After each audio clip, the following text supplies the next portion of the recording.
ნინო, ხშირად მსმენია, რომ ამბობენ, მაქვს საუბრის კომპლექსი, შეცდომის დაშვების მერიდება.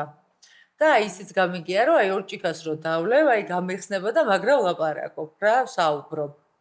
რატო ხდება ასე? შენც ესე ხარ? მე ვიყავი, ხა აღარ ვარ, მაგრამ მაინტერესებს, რა უშველოთ. რომ არ დავლიოთ და ისე ვილაპარაკოთ, რომ არ მოგვერიდოს. ეს ალბათ ეხა ყველასთვის რელევანტური იქნება, იმიტომ რომ მეც ძალიან ბევრისგან გამიგია.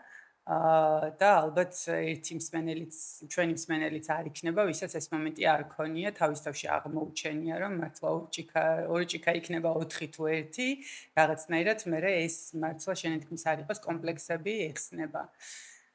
პირველ რიგში მოდი ის თქვათ, რომ ალკოჰოლი არ გვაქცევს უფრო ჭკვიანად და არ გვასწავლის არც ინგლისურის ლექსიკას, არც გრამატიკას და ასე შემდეგ. უბრალოდ ამ დროს ვკარგავთ აი ამ კომპლექსის კი არა და კონტროლის მექანიზმებს, რომელიც რაღაცა ეს ჩვენი უკვე ზრდასრულ ასაკში ცოტა შიშები რაც გვაქვს და შეიძლება ჩვენ ვერც ვაცნობიერებდეთ, მაგრამ ქვეცნობიერში აი ეს რაღაცა კონტროლის მექანიზმები გვაქვს.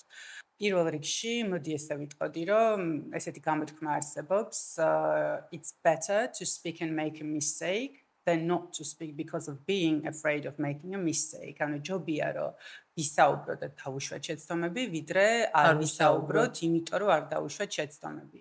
ზრდასრულ ასაკში როცა ხდება ზოგადად ინგლისურის შესწავლა, თუ არ სწავლობს დაუშვათ ჩვენი მეთოდით, ქალანის მეთოდით, რომელიც პირდაპირ მეთოდია და ზუსტად იმაზე არის ორიენტირებული, რომ რეფლექსის დონეზე დაგიყვანოს ფიქრის გარეშე გასწავლოს საუბარი. ფიქრის გარეშე როგორ? ანუ საკუთარ ენაზე რო არ თარგმნო, ხო? ძირითადად ეს ხდება ხოლმე თავიდან როცა ვიწყებთ ენის სწავლას, ბევრს ფიქრობთ, თარგმნით მშობლიურ ენაზე და ასე შემდეგ. ეხლა ქართულად როცა ვსაუბრობთ, კი, რა თქმა უნდა, არის ისეთი შემთხვევები, როდესაც ვფიქრობთ, ხო, ვიაზრებთ, ეხლა ადამიანი შეგნებული არსება არის და რა თქმა უნდა ვიაზრებთ, რისი თქმა გვინდა, მაგრამ ძირითადად ეს საუბრის უნარი მეტყველება არის რეფლექსურ დონეზე და იმაზე არ ფიქრობ, რომ ეხლა რაღაც ხო ხვდებით წინადადება როგორ გავმართო.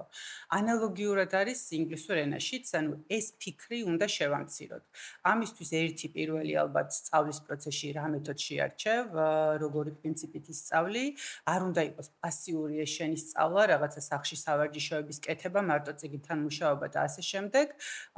და მე ანუ მუდმივად პრაქტიკაში ქონა, ანუ თავიდან უშეცდომოდ ვერავინ ვერ ვისაუბრებთ, ხო? ბავშვი როგორც იწყებს სიარულს, რაღაც რამდენჯერ წაიქცევა, წამოდგება, სანამ ეს მოტორული უნარი განუვითარდება, ხო? ანალოგიურად არის უცხო ენაც, არ უნდა ვისწავლოთ როგორც რაღაც მეცნიერება, უნდა ვისწავლოთ რეფლექსურ დონეზე და ეს შევამციროთ და ხო, ადამიანსაც გააჩნია, ხო? ზოგი ძალიან ჩემნაირი თუ არის და პერფექშენისტი არის, აქვს ეს მომენტები, რომ შეცდომა არ დაუშვათ, მაგრამ საკუთარ თავზეც უნდა ვიმუშაოთ ამ კუთხით.